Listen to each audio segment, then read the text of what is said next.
Hi friends, నేను ఈ యొక్క అవగాహన మీతో షేర్ చేసుకుంటాను. అంటే నాకు చాలా మట్టుగా ఈ ఈ పాయింట్ని మనం అబ్జర్వ్ చేయాలి. జస్ట్ మట్టి ఉంది, ఇది ఆ మట్టిని మనం కొండగా చేస్తే లేదా ఒక అద్భుతమైనటువంటి విగ్రహంగా చేసినప్పుడు నిజంగా ఎంత బాగుందో అని ఫీల్ అవుతుంది. అదే మట్టిగా ఉన్నప్పుడు అదే మట్టిని ఆభరణంగా అంటే ఒక అద్భుతమైన ఒక ఆకృతి తెచ్చేసరికి చాలా బాగుంది, దాన్ని కరెక్ట్గా ఆ షేప్ రావటానికి చాలా సమయం పడవచ్చు. ఆ జ్ఞానం అనేది ఉండాలి. అట్లానే ఇప్పుడు మనం ఒక బంగారాన్ని తీసుకుందాం. సో బంగారాన్ని ఆవరణంగా చేస్తాం. సో బంగారాన్ని ఆభరణంగా చేసేటప్పుడు అది ఎంత బాగుంటుంది.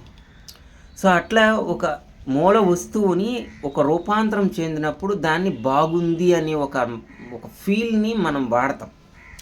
ఒక కొండ తయారైనప్పుడు బాగుంది, ఎంత బాగుంది కొండ, అది వినియోగంలోకి వస్తుంది. ఒక ఆభరణం అనేది ఒక బంగారం ఆభరణంగా వచ్చేటప్పుడు బాగుంది అనుకుంటాం. సో అట్లానే మనలో ఉన్నటువంటి ఆత్మశక్తి అనేది అనంతమైనటువంటి ఆత్మ పదార్థం ఒక రూపాంతరాన్ని మనం తీసుకొచ్చాం. సో దీన్ని ఒక అద్భుతంగా మలుచుకున్నప్పుడు అది బాగుంది అని మనకి అనిపిస్తూ ఉంటుంది అన్నమాట. సో మనం కూడా మన మాటలు ఉన్నాయి. సో ఈ మాటలు కూడా సరిగ్గా దాన్ని అద్భుతంగా మార్చుకుంటే, సో ఆ మాట్లాడేటప్పుడు కూడా సరైన మాటలను మనం ఎంపిక చేసుకుంటే ఖచ్చితంగా అది బాగుంది, ఎస్ ఎంత మంచి మాట, ఎంత ఆనందించే మాట, ఒక జ్ఞానాన్ని ఇచ్చే మాట అంటాం. అంటే చూడండి, మన మాట అనేది ఒక మూల పదార్థం. సో దాన్ని ఎట్లా వాడుతున్నాము, ఎట్లాగా దాన్ని ఒక అద్భుతమైన ఆకృతి ఇస్తున్నాము ఆ మాటకి అనేది ఒక కళాకృతి అనమాట. చూసారా?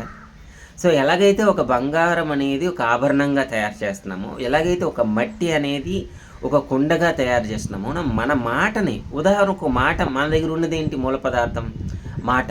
సో ఈ మాటని ఒక అద్భుతమైనటువంటి పదార్థం, ఒక అద్భుతమైన ఆకృతిని మనం కల్పిస్తే అందంగా అది అద్భుతంగా అనిపిస్తుంటుంది. So thank you my dear friends. So మన మాటలే మూల పదార్థం, దాన్ని సరిగ్గా కళాత్మకంగా వాడుకోవాలి. సో దాన్ని మనం నిరంతరము కూడా సరిగ్గా వాడడాన్ని సాధన చేసుకోవాలి. ఎప్పటికప్పుడు మనం జ్ఞానాన్ని ఎంచుకుంటూ సో ఈ మాటల్ని సరిగ్గా వాడడం అన్నది సాధన చేయాలి. ఇది ఒక అద్భుతమైన విషయం. Thank you very much.